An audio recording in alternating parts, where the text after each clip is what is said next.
Regular viewers of my channel will tell you that I am a big fan of using GoPro. I think it's really useful as an action cam, but it is also really useful as a vlogging camera and a lot of other uses. It's incredibly versatile and the quality is great. And I really like what GoPro does year to year, and just in general, they make an amazing product at a reasonable price. And I'm even very happy with their ecosystem of products, including their online subscription, which I've had an incredible amount of luck with so far, knock on wood, of course.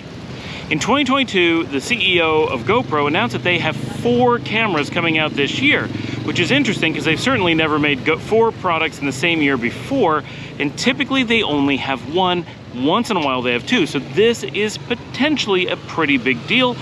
There's a lot of speculation going on as to what those 4 cameras may be, and I'm going to jump in there with my own opinion because I think there's some pretty clear anticipation of what these are. At least 2 of the cameras are basically guaranteed. The other 2 are a bit speculative, but we have some good ideas, so I'm going to talk about those now.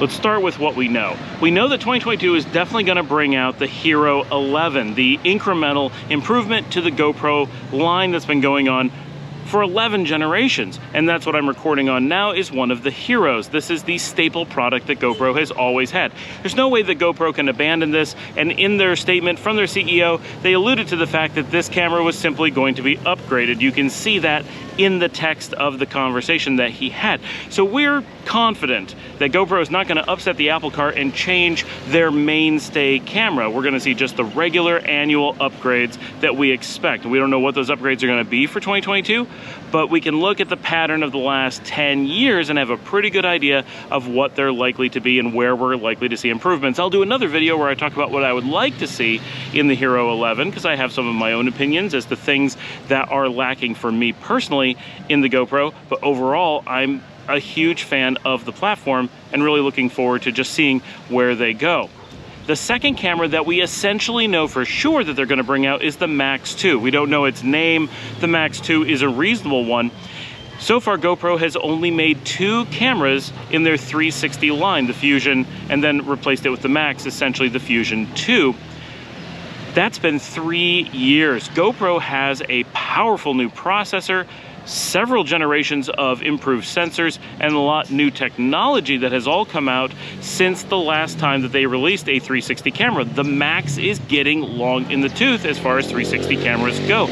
GoPro's competition has moved ahead of them a bit during this interval. It is time for GoPro to update that and get back into the 360 game. They are still a major competitor in the 360 space, and I realize that the 360 space is not at its peak any longer. The people, you know, it kind of was a gimmick and got some attention for a little while, and that has waned. That's okay. The 360 space is still very important and a place where GoPro can really shine, and I'm looking forward to seeing what they do with that, because that is a camera I specifically have been waiting for 2 years. The Max was a little bit short on specs compared to what I needed when I was looking at a 360, but I think a Max 2 coming out now is going to hit that sweet spot of having exactly what I need to be a perfect camera. So I'm really looking forward to both there being a release and seeing what the new specs on that are going to be. With the new processor, it's likely they're going to be able to do a lot of the things that were lacking in the past, and that new hydrophobic coating that they're using on the lens of the Hero 10, can't wait to see that on a 360 camera as well. That's going to make it a lot more useful. And that brings us to the speculation on the last 2 cameras. What could they be? We can get a fairly good idea of what they might be by looking at what their competition is doing. We've got new componentized cameras that are modular, and you can mix and match different pieces. That's something that's going on with some of their competition.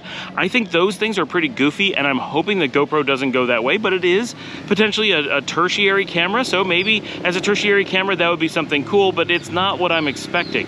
What I think makes the most sense for GoPro, first of all, I think any new cameras really need to leverage their existing sensor and existing processor. We don't want to see them shake that up, because that's how they maintain the profits of their system, is by reusing that same hardware over and over again. That's how they keep the costs down. It's finding new ways to package that and provide it in useful physical formats or with different features attached to it that really make it valuable for them as profits and to us as users. So what I want to see is a competition not for the modular designs that we're seeing start to come out, because I really think those tend to be goofy, but I want to see a really small camera, something like the Insta360 Go Mini 2, Go 2. They're really tiny. You can do some really cool stuff when you have a really small camera like that, and GoPro doesn't have anything that's that small. They did for a little while. They had the Sessions that were smaller, and then they moved away from those. They haven't made them in a few generations, and their existing heroes are getting larger as they try to pack more things into them, which is really not a problem. I think that's great. But there's a space for a smaller camera in the GoPro lineup, and I think that one is the most likely camera that we're going to see. Now for camera number 4, I think we're getting into wild speculation. I've heard some people say that a professional camera could be in the works, and that certainly makes a lot of sense. I could see that. For me personally, my guess is that GoPro is going to look at more of a media-centric vlogger camera. For those who use the Hero 9 or 10 and you're using it for vlogging like me, chances are you're using the media kit. This is a $100 add-on. It makes the GoPro quite a bit larger. It's a bit annoying to use. You have to take it on and off to do certain things like change the battery. It's just not the most convenient kit. I do love that it is modular to a small degree and I can choose how to use my camera, so I appreciate that and I'm not complaining about how it's been, but I think making a GoPro that is designed more for content creators, that maybe has built-in ND filters or polarizing filter or close focusing option could be fantastic, because there are a lot of people that are using it as content creators, a lot of vloggers who are using the GoPro because it is almost the perfect camera. Thanks Casey at Camera Conspiracies. He points out that for vloggers, if you're not doing like hardcore super holding a mirrorless massive, you know, micro 4/3 Olympus for walking around doing vlogging, the GoPro is perfect. This is the best camera out there. The close focusing could make a big difference, make my face crystal clear, the background maybe a little bit less, maybe make that just an add-on or an option. It's not that hard to do. It's something the GoPro certainly could do, build in the microphone options, make it less water resistant and more media friendly. That would be a fourth camera that I could see making a lot of sense in their lineup, and importantly, being very easy to make, reusing existing components without having to invest in a lot of new hardware. GoPro needs to make things that people are actually going to buy and things that people can afford. All of these 5 ideas are things that could fit into that, and reusing their existing parts are important. I'm really looking forward to what GoPro does this year, and I'm interested to see what their release schedule is going to be like, because they could be all over the place. Thanks for joining me. Please remember to like and subscribe. I'm going to be doing more GoPro content and more camera content in the future. That's been very popular in the past, and I have traditionally done very little of it, but I am now settled in my new location. I am here in Leon, Nicaragua.